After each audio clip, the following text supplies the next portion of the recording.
Deyirəm hər kəsi 9-cu siniflərin 13 apreldəki buraxılış imtahan suallarının izahını sizlərə təqdim edirəm. 5-ci sualla baxırıq ki, short tekstdir. Short teksti işləmək üçün öncə nə edirik? Hər zaman izah elədiyim kimi mətni ümumi oxuyuruq. Mətin nə üçün yazıldığını tapırıq. Belə deyim, yəni məntiqi bir cavab seçməliyik. 5-ci suala baxaq ki, nə haqqındadır mətin? Mətin deyir ki, bizim bugün uşaqlar üçün olan yay kampımıza qoşulun. Biz sizə əyləncəli oyunlar, incə sənətlər, yarışlar təqdim edirik. Yəni bizdə bunlar var. Həmçinin sən özünə yeni dostlar əldə edə bilərsən orada. Xüsusi bir endirim də var. Belə deyək də, hər ikinci uşağa, ailədən gələn hər ikinci uşağa xüsusi bir endirim də var. Və bugün son gündür. Qeydiyyat üçün son gündür. Mətni oxuduq. Deməli, mətin bizə yay kampı təklif eləyir. Və üstə gəldə ki, əgər ailədən 2 uşaq gəlirsə, ikinci uşağa endirim təklif edir. Bütün variantlara nəzər yetirək. A variantında nə deyir? Deyir ki, bütün uşaqlara endirim var. Yəni iştirak edən hər bir uşağa endirim var. Hər bir uşağa yox. Əgər bir ailədən deyir, ikinci bir uşaq varsa, ona xüsusi endirimimiz var. Deməli, biz A variantını götürə bilmərik, çünki yanlış bir fikirdir. B variantında nə deyir? Only one child from family is allowed to attend the camp. Yalnız ailədən bir uşaq qoşula bilər kampa. Ancaq bax, hər zaman nə deyirik? Only sözünə hər zaman diqqət edirik ki, yəni only bəzən çaşdırmaq üçün verilir. Yəni eynən B variantındakı kimi. Ailədən yalnız bir uşaq qoşula bilməz. İstənilən sayda uşaq bəlkə də qoşula bilər. Sadəcə bizə mətndə ailə haqqında nə dedi? Dedi ki, ailədən qoşulan ikinci bir uşağa xüsusi bir endirim var. Ona görə biz B-ni də götürməyəcəyik. C variantından deyir, camp provides children with different activities. Bəli, camp deyir, uşaqları müxtəlif məşğuliyyətlərlə təmin edir. Ən doğru, optimal cavab C variantıdır, amma biz yenə də digər variantlara baxaq. C variantıdır, digərlərinə baxaq. D-də nə deyir? Signing up for the camp will last till the end of the next week. Nə deyir? Deyir, kampa qeydiyyat gələn həftənin sonuna qədər davam edəcək. Xeyr. Axı, bugün son gündür deyir. Baxın, mətnin son cümləsi bugün son gündür deyir qeydiyyat üçün. Bunu da götürməyəcəyik. E variantında nə deyir? Deyir, second child of family can attend the camp for free. Free nədir? Yəni ödənişsiz. Ailədən ikinci uşaq deyir, iştirak eləyərsə ödənişsiz olacaq. Xeyr. Endirim olacaq deyir. Special discount, yəni xüsusi endirim olacaq. Ancaq burada isə tamamilə fərqli bir fikir deyil. Ona görə 5-də doğru cavab olur C variantı. C yazaq belə. Digər sualımızla başlayaq. 6-cı sualda nə deyir? Yenə short teksti. Deyir, əziz Jessica, təşəkkür eləyirəm hüquqşünaslıq işinə müraciətin üçün. Biz deyir, səni 2-ci gün sentyabrın 21-də ofisdə intervyuya dəvət edirik. Əgər deyir ki, sən deyir, kompaniyanın rəhbəri ilə görüşəcəksən, Emily White-la və intervyu 45 dəqiqə davam eləyəcək. Əgər hər hansı bir sualın olsa və yaxud da ki, intervyu tarixini dəyişmək istəsən, zəhmət olmasa ya zəng elə, ya da sentyabrın 12-sinə qədər e-mail göndər. Okey, mətn nə haqqındadır? Ona baxaq. Mətn nə haqqındadır? Ona baxaq. Bir dəqiqə. Aha. A variantı nə deyir? Job interview will last less than half an hour. Deyir ki, İş intervyusu 1 saat yarım davam eləyəcək, yox. 1 saat yarım neçə dəqiqə eləyir? 90 dəqiqə eləyir. Bizə neçə dəqiqə davam eləyəcək demişdi. Bizə isə demişdi ki, bizə isə nə demişdi? Bir dəqiqə bunu buradan itirək.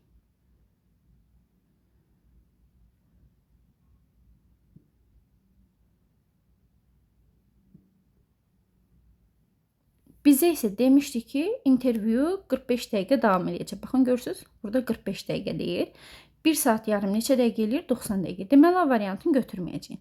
B variantına nə deyir? Emily White will meet with Sophia Harris if Jessica changed the interview date. Deyir ki, Emilia White Sophia Harris'lə görüşəcək. Əgər Jessica intervyunu dəyişsə, belə bir məlumat bizə verilmədi. Sadəcə orada nə dedi?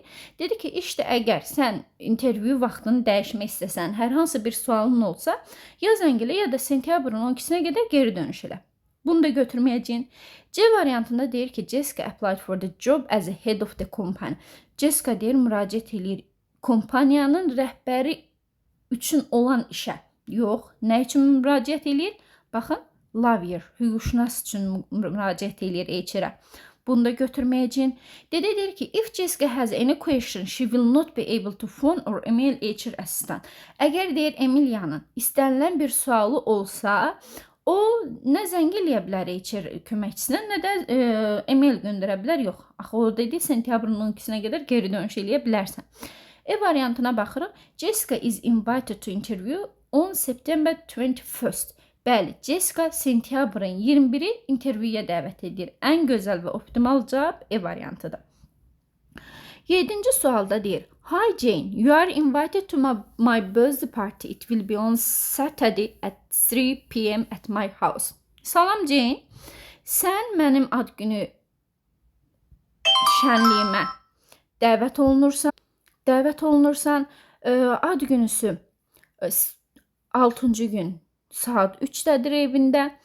Deyir ki, sən ad günü şənliyimə xüsusi bir geyim geyməlisən. Hələlik xoş arzularla Carla. İndi A variantına baxaq. Carla will celebrate her birthday alone. Deyir ki, Carla öz ad gününü yalnız qeyd edir. Yalnız qeyd eləsə, Jane'i çağırmazdı. Ona görə onu götürmürük. B variantında deyir ki, the birthday party will be held in the restaurant. Ad günü restoranda qeyd olunur. Xeyr. Nə deyir? At my house. Evində qeyd olunur. Ona görə beni də götürmərik. C variantında deyir, visitor should wear official dress for the birthday. Qonaqlar ad gününə rəsmi geyim geyir. Official. Biz rəsmi geyim geyin demədik. Sadəcə special geyim dedik. Ona görə C'ni də götürmürük. D variantında deyir, Jane should wear a specific dress for the birthday. Bəli. Jane ad gününə spesifik geyim geyməlidir. Doğru cavab dedi. E variantında da Jane can participate at the party on Monday. Birinci gün deyir iştirak eləyəcək partidə. Xeyr. Birinci gün yox, sətədir. 6-cı gün iştirak eləyəcək. Doğru cavab 7-də olur. D variantı. Və short tekstlərdən sonra bizə təqdim olunur bir böyük mətin. Böyük mətində oxuyanda baxırıq ki, Aral gölü haqqındadır. 8-ci sualı həmişə çalışın axıra saxlayın. Digər sualları işlədikdən sonra yenə də avtomatik görəcəksiniz ki, 8-ci sualın cavabı tapılır. Mətn nə haqqındadır oxuyaq. Aral gölü və yaxud da ki, Aral dənizi Mərkəzi Asiyada yerləşir. Onun adının mənası adalar dənizidir. Çünki ətrafında deyir çoxlu adalar var. The Aral Sea has two main sources of water. 2 əsas mənbəyi olan dənizdir. Biri Amudəryadır, biri Sırdərya. Yəni bu çaylarda onun əsas su mənbəyi və qışda soyuq, yayda isti olur. Ərazisi çox az yağış düşən bir ərazidir. İkinci abzasda nə deyir? Aral dənizi 4-cü ən böyük göl idi dünyada. Baxmayaraq ki, 1960-cı illərdən bəri yox olmağa başlayır. Demək olar ki, deyir, çayın əksər hissəsi, hansı ki, Aral dənizi, yəni oradakı su istifadə olunurdu pambıq sahələrini sulamaq üçün əvvəllər və bu da gəlib dənizə çatırdı. Sonra deyir ki, neynir? Bu çayların istiqaməti dəyişdirilir və sonunda 1900-cü ilin sonunda və bu da müxtəlif səbəblərdən çayın suyunun əksər hissəsi itirilir, daha doğrusu dənizin. 3-cü paraqrafda nə deyir? Deyir ki, Aral dənizinin dəyişkənlikləri ciddi təhlükəyə səbəb olur ətraf mühitə, insan sağlamlığına. Ümumiyyətcə bunu da qeyd edeyim ki, mətn oxuyanda sözbəsöz tərcümə eləməyə çalışmayın. Ola bilər ki, orada hansısa bir sözü bilməyəsiniz, hansısa bir sözün mənasını unuda biləsiniz. Həmin an siz stressə düşürsünüz ki, mən bu sözü bilmirəm, necə tərcümə eləyim. Mətni oxuyun, ümumi mənanı anlamağa çalışın. Onsuz da siz oxuduqca mətni dərk eləmiş olacaqsınız. Və üçüncü abzasda da nə deyir? Dəyişkənliklər çoxlu səbəbləri təhlükəyə səbəb olur ətraf mühitdə, insan sağlamlığı ilə bağlı və keçmişdə Aral dənizi çoxlu balıqlar və dəniz məhsulları ilə dolu idi. İndi isə təmiz su azalıb və ciddi sağlamlıq problemləri var, orada peyda olub. Balıqçılıq biznesi məhv olub tamamilə həmin ərazidə və bugün dənizin 10% mövcuddur və get-gedə də gələcəkdə bu quruyacaq. Okey, gəlin elə mətni başdan ayağa tərcümə elədiyimiz üçün 8-ci sualı tapaq. What is a passage mainly about? Mətn nə haqqındadır? Yəni mətnə ad qoyaq. Bütün variantları nəzər yetirək ki, mütləq şəkildə ən optimal bir variantı seçə bilək. A variantında nə deyir? The island surrounded by Aral Sea. Adalar hansı ki Aral dənizi ilə əhatə olunub.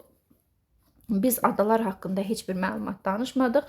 Mətn başdan ayağa Aral dənizi haqqındaydı. Aral dənizin suyu və onun məhv olması haqqındaydı. Bunu götürməyəcəyim çünki optimal bir variant deyil.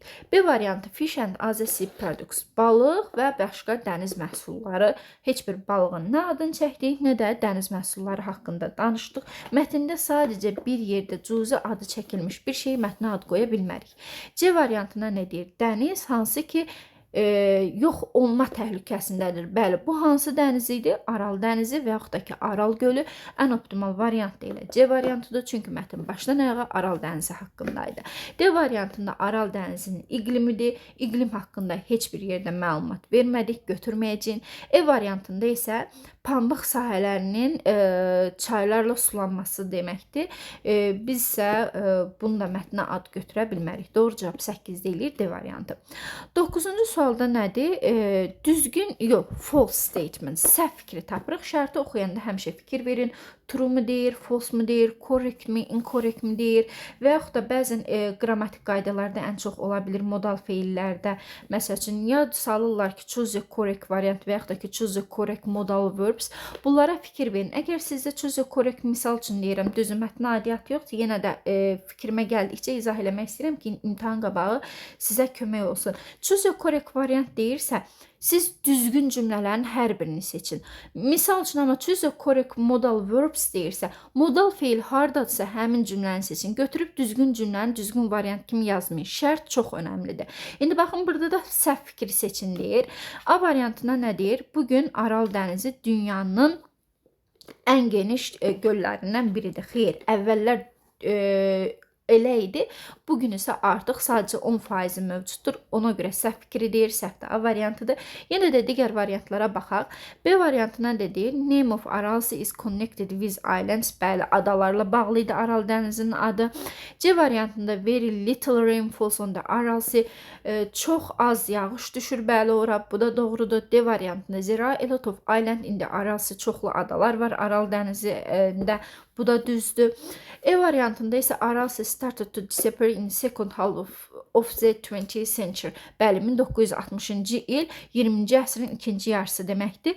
Bu da doğru fikirdir. Səhv fikir A variantıdır. Ona görə də səhvdir ki, keçmiş yazsaydı düz götürərdi. Sadəcə bugün Aral dənizinin 10% mövcuddur. Ona görə də A variantı səhv fikirdir. 10-cu sualda Aral Sea complete to the sentence according to the passage. Cümləni tamamlayacağın. Aral Sea baxaq hansı uyğundur ona. A variantını receive water from the main water source. Bəli, iki su mənbəyi var idi. Hansılar idi? Amudərya və Sırdərya. A variantı ilə doğru cavab olacaq. B variantına baxaq. Is now used for the fishing industry. Xeyr. İndi balıq sənayesində istifadə olunmur. Çünki artıq orada balıq biznesi dedim, məhv olub. C-də deyir ki, 1900-cü illərin sonunda çoxlu su əldə edib, əksinə sular istiqamətini dəyişib və bunun nəticəsindədir ki, hal-hazırda 10% mövcuddur həmin dənizin. D variantında qışda isti, yayda isə soyuq olur. Əksinə dedik, baxaq mətnə. Baxın, cold winter and hot summer deyir. Ona görə bunu da düzgün götürə bilmərik. E variantında isə çoxlu təmiz su ilə doludur deyir. Bizdə isə artıq orada nə dedi? Dedi ki, təmiz su çox az qalıb. Bax, now fresh water sources are reduced. Yəni azalıb deməkdir. Burada isə tam əksini deyir. Doğru cavab onda olacaq A variantı. 11-ci sualda what was the purpose of changing direction of the rivers running to the Aral Sea? Məqsəd nə idi? İstiqamətlərin, çayların istiqamətlərinin dəyişdirilməsində. Mətnə diqqət eləsək, baxın, turistlərdən heç nə demədikdən birinci siləcəyimiz variant A variantı olur. Yeni su mənbəyi tapmaq üçün biz suyun istiqamətini dəyişmədik. C variantı cotton fields, bəli, pambıq sahələrini sulamaq üçün istiqamət dəyişmişdir. Bu da mətnin bu hissəsində verilib. Ümumiyyətcə, böyük mətni yazmaq daha çox rahatdır. Çünki bütün sualların cavabı gözünüzün qarşısındadır. Eyni cümləni gedib axtarıb oradan tapa bilərsiniz. Bir-iki söz fərqi ilə. D variantında da balıqçılıq biznesinin inkişaf elətdirilməsi üçün dəyişdirilmədi istiqamət. E variantında isə Aral dənizinin suyunu azaltmaq bizim heç bir məqsədimiz ola bilməzdi. Və sonuncu 12-ci açıq sualımıza baxaq. Which statement are true according to the passage? Hansı fikir mətnə əsasən düzdür? Birincidə deyir ki, as the Aral Sea dries, it become a danger for the environment. Bəli, Aral dənizi quruyur və bu da ətraf mühitə təhlükə olur. Bu doğrudur. İkidə deyir, three parts of formed on the Aral Sea because of heavy rainfall. Baxın, burada deyir, ağır yağışlar düşür. Ancaq mətndə nə demişdi bizə? Bir dənə tapaq mətndə onu. Little rainfall. Biz ikini götürə bilmərik, səhv variantdır. Bizə düzgünün tap deyir. 3-də deyir, today only a little part of the Aral Sea exists. Bəli, bugün çox az bir hissəsi, yəni 10% mövcuddur. Bu da mətnin sonuncu cümləsidir. Baxın, bu doğrudur. 4-cüdə isə the level of water in the Aral Sea will rise in the future. Gələcəkdə level qalxacaq deyir. Əksinə bizə nə deyir? Will get dry in the future. Quruyacaq deyir. Ona görə də 4-cünü də götürməyəcəyik. 12-də doğru cavab olur. 1 və 3. Gəlirik artıq həm lüğət tipli, həm də qrammatik tipli sualların izahına. Yəni söz ehtiyatı desək daha doğru olar. 13-cü sualda nə deyir? Exhibition, desert, desire. Exhibition sərgidir. Buna hansı variant gələcək? İctimai, a public show of art are the things. Başqa əşyaların ictimaiyyətdə göstərilməsi. 1-ə gələcək C. Desert. Baxın, 2 s ilə yazılan şirniyyatdır. 1 s ilə yazılan səhradır. İndi bu 2 s ilə yazılan da belə sweet food olacaq. 2-yə gələcək B. 3-ə də gələcək desire, arzulamaq, strong fish. A. Deməli cavabımız olacaq C, B, A. B variantı. Belə olan halda siz orada nə edəcəksiniz? Avtomatik kitabçanıza böyürdən yazın ki, variantları qaçışdırıb səhv götürməyəsiniz. 14-cü sualda nə deyir? The person who is head of a school. Məktəbin baş deyir. İnsan hansı ki məktəbə başçılıq edir. Bu kimdir? Müdür, yəni direktor, principal. A variantıdır doğru cavab. B-də spy, cəsusdur. C-də hairdresser, bərbərdir. D-də lawyer, hüquqşünasdır. E-də elə operatordur. Biz bunları götürməyəcəyik. Sonra 15-ci sualda baxın, last month hansı zamandır? Keçmiş sadə zaman. Keçmiş sadə zaman variantlara baxaq. A-dakı indiki davam edəcək, B-də gələcək zaman, C-də indiki bitmiş. E variantında indiki sadə. Bizdən hansı variant qalır? Sadəcə D variantı, keçmiş sadə zaman. 16-cı sualda baxırıq ki, trousers nədir? Cəmdədir. Avtomatik nə edəcəyim? A variantını siləcəm, E variantını siləcəm. Biz ikinci tərəfdə refer back eləyəndə, yəni nəyin rəhlərini bəyənmədik? Baxın, kalə nədir? İsim. Deməli, isim nədən sonra? İsim gələcək aslı halda olan yəli əvəzindən sonra. Və mənim cümləmin xəbəri var deyə, mənə it is lazım deyil deyə beni siləcəm. Şalvar sözü cəmdədir deyə mən əvəzliyimi də cəmdə qoyaram deyə D variantındakı it is də mənə lazım olmayacaq. Cavab olur C variantı. 17-ci sualda opposite meaning, yəni antonim, əks mənalı sözlər tapın deyir. İndi baxaq, enter daxil olmaq, visit səyahət eləmək, bunlar heç bir antonimlik yaratmadı. Begin başlamaq, start başlamaq sinonimdir. Agree razılaşmaq, accept qəbul etmək, hardsa bunlar da sinonimdir bir-birinə. See görmək, hear eşitmək əks mənalı deyil. E variantında isə forget unutmaq, remember xatırlamaq bir-birinə zid sözlərdir. 18-ci sualda bu çox rahat bir sualdır. Həmişə abituriyentlərimizlə keçəndə nə deyirik? Mütləq şəkildə variantlara baxıb sonra cümləmizə baxırıq. Both and olur. Bosor deyilən bir ifadəmiz yoxdur. Not only'nin but also'su yoxdur. Aza or olur, nor olmur. Naza isə nor olur. Doğru cavabım nə olur? A variantı. Və də cümləyə baxmadan da bu testi tapmaq olur. 19-cu sualda nə edirik? Mübtəda xəbər uzlaşmasıdır. İki isim yanaşı gələndə hər zaman ikinciyə baxırıq. Of ilə gələndə isə birinciyə baxırıq. Courses sözü cəmdədir deyə mən cəm xəbərləri götürəcəm. Cəm xəbərləri və tək xəbərlərdə ola bilər ki, kimsə unudar. Belə yadımızda saxlamışdıq ki, sonu S hərfi ilə olanlar xəbərlər təkdədir. E hərfi ilə bitənlər isə cəmdədir. Feildə də yenə S hərfi goes misal üçün deyirəmsə, bilirəm ki, bu sonu S-dır və təkdədir. İndi izi və vozu silsəm, qalır 2-3 B variantı. 20-ci sualda choose the correct passive voice. Məhsul növü cümlə verib, məhsul növə çevril deyir. Bizə məhsul növ bir neçə versiyada düşər. Ya elə belə 20-ci sualdakı kimi cümlə verib, məhsul növə çeviri verər. Və yaxud da sala bilərək ki, cannot be changed passive voice. Məhsul növə çevrilə bilməyən cümləni seçin.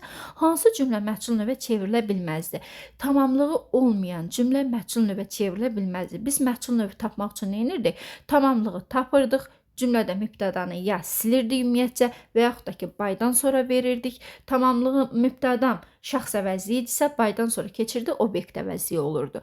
Və yaxud da can be changed deyirdi. Bu da isə tam əksinə hansı cümlənin tamamlığı varsa məhsul növə çevrilə bilər. Və yaxud da düşə bilər ki, choose the correct passive voice. Düzgün məhsul növdə olan cümləni seçin. Bunu da test tapmağımızın yolu nə idi ki, vaxta qənaət elə. Baxacaqdıq ki, hansı cümlənin sonu sifətlə bitibsə, bu məhsul növ deyil. Hansı cümlənin sonu müstəqil yəli əvəzliyi ilə bitibsə, yəni your'la, my ilə və s. ilə bitibsə, bu məhsul növ deyil. Və yaxud da hansı cümlə ziri, zira tipli cümlə ilə başlayıbsa, arziyə, izziyə, vörziyə, vozziyə ilə başlayıbsa, bu məhsul növ deyildi. Çünki bir cümlənin məhsul növ olması üçün to be-nin verb-çə aid olması lazımdır. Bu tipli cümlələrdə to be ya sifətə, ya əvəziyə, ya da z-yə aid olur. İndi isə qaydaq sualımıza. 20-ci sualda bizim mübtədamız nədir? Mübtədamız bizim burada someone'dır. Someone'ı silirəm. Mübtəda ilə məhsul növdə cümlə başlaya bilməz. Ən birinci siləcəyim variant D variantı olur. Sonra baxıram tamamlığım nədir? Suitcase. Zamanım isə keçmiş zamandır. Niyə? Steal olub stole. Steal olub stole, oğurlamaq feili. Deyəcəm ki, his suitcase, keçmiş zamanı gördünmü gözüm was ver axtarsın. His suitcase də təhdə olduğuna görə was deyəcəm. İndi baxın B variantında is-di sil, C-də has-di silirik. 3 variantım getdimi?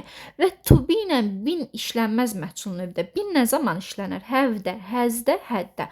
Ona görə bunu da silirəm. Qalır doğru cavab E variantı. His suitcase was stolen a few days ago. Sonra baxaq digər suallara. 21-ci sual article mövzusudur.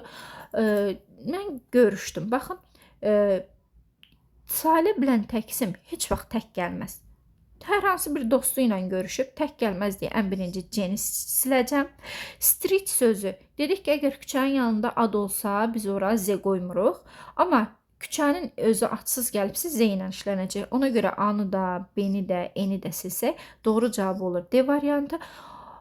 An old friend təkdə olduğuna görə və old sözü site-la başladığına görə ən streetdəki Z ilə işlənəcək. 22-ci sual sözünüdür. Lay on. Ondan işlənir hər zaman. 22-də E variantı olacaq. 23-də baxıram ki, tək question'dır. Eyni zamanda da burada biz təki cəmi eyni olan isimləri xatırlamalıyıq. Əgər burada dear təkdə olsaydı xəbərimi has qoyardım və yaxud da ki, önündə this-dən, a-dən qoyardım ki, bildirərdim ki, dear təkdir. İndi burada dear cəmdir və xəbərim də have-dir, bilirəm ki, cəmdir. Nə edəcəm? Itləri götürməyəcəm. A gedər, E gedər, C gedər. Tək question nə idi? Təsdiqə inkar, inkara təsdiq verməliyəm və have-in sualı da o zaman özü ilə verilir ki, özündən sonra verb 3 gəlsin. Yəni bitmiş zaman olsun. Ona görə B-ni də silirəm. Have-in sualı don't-la, sualı inkarı do-nun köməyi ilə düzəlir və inkar yaratmalıyıq deyə don't say deyəcəm. D variantı olur 23-də. 24-cü sualda baxıram. I don't think you, baxıram ki, modal feildir. To-lu feil gəlib, nə edirəm? Çıxdaşımı yenə eləyirəm. Nədən sonra to gəlməz? Should-dan sonra to gəlməz. Sonra baxıram digər variantlara. Have-in inkarı bayaq dedik ki, özü ilə düzəlməz. Bir halda düzəlir ki, bitmiş zaman olsun, yəni özündən sonra verb 3 gəlsin. Verb 3 nədir? Yəni participle to. B-ni silirəm. Will be able to olur, will not be able to olur. Bunların da B-si yoxdur deyə 24'də olur D variantı. 25-ci sonuncu sualda isə sinonim cütlüklərini seçin deyir. Açıq sualdır. Baxaq. Correct düzdür, true da düzdür. Sinonimlimi bəli, biri götürəcəm. 2-də empty, boş, crowded, izdihamlı, basa-bas deməkdir. Sinonim deyil. Different, müxtəlif, sevməyini bir-birinə antonimdir. 4-də elegant, attractive, yəni elegant, cəlb edici, heyran edici, attractive də heylədir. Doğru cavab olur 1, 4. Və sonuncuya gəlirik, esse yazmaqdır. Esse yazanda çox uşaq deyir ki, çox abituriyentlər deyir, çox çətindir və s. və ilə axır. Şəklə baxacaqsınız. Havadan yazın, misal üçün yazacaqsınız. One day is hot. Ailə çox xoşbəxt yaza bilərsiniz. The family is very happy. Ailə, uşaqlar ailəsi ilə zooparka gedir. Necə yazaram? Yəni sözləri ardıcıl qoymaqla gedirik. İngilislərdə necədir? Birinci mübtəda xəbər, sonra digər nitq hissələr. Məsələn, the family went to the zoo with their children. Uşaq birinci nəyi göstərir? Baxın, meymunu görür. Yaza bilərsiniz ki, onlar meymuna baxdılar. They looked at monkey. Meymun nə edir? Ağaca dırmaşır. Monkeys climb the tree. Bu formada davam edib yaza bilərsiniz. Bir var ümumiyyətcə boş buraxasınız. Bir var ən azı heç olmaya 10 cümləli, 10 sözlük bir cümlə yazasınız, 15 sözlük bir cümlə yazasınız. Yəni balınız yüksək gəlmə ehtimalı daha çox olar. Yəni esse çox rahatdır və sizə balınızın artıq gəlməsinə çox-çox köməklik eləyir.